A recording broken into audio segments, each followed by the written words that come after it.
সুযোগের সদ্বার বলতে আসলে কি বুঝায়? সাইফ হাসান একদম পারফেক্ট ভাবে বুঝাই দিছে ভাই। সুযোগ বলতে মানে লাইফে সেকেন্ড টাইম যখন সুযোগ আসবে সেটা যে সদ্ব্যবহার করতে হবে সেটা সাইফ হাসান খুব ভালোভাবে বুঝাইছে।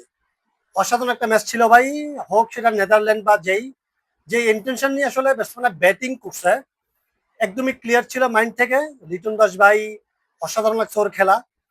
সো এভাবেই আসলে ম্যাচ খেলা উচিত, বিশেষ করে টি-20 ফরম্যাটে। আপনার অপোনেন্টকে সম্পূর্ণ ডমিনেট করতে হবে ভাই। আপনি হয়তো বলবেন যে নেদারল্যান্ডের সাথে করছে কি আহামরি হয়েছে, কিন্তু ভাই এটাই আপনাকে কনফিডেন্স যোগাবে।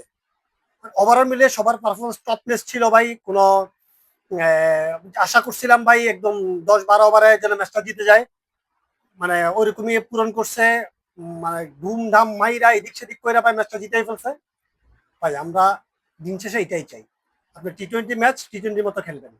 তবে হ্যাঁ, আপনি টসে জিতে যদি ব্যাটিং করতেন তাহলে হয়তো সবগুলো ব্যাটসম্যান খেলার সুযোগ পাইতো। আপনি 220 রান 230 রান করতে পারেন কিনা সেই এবিলিটি আপনার চেক করা যেত।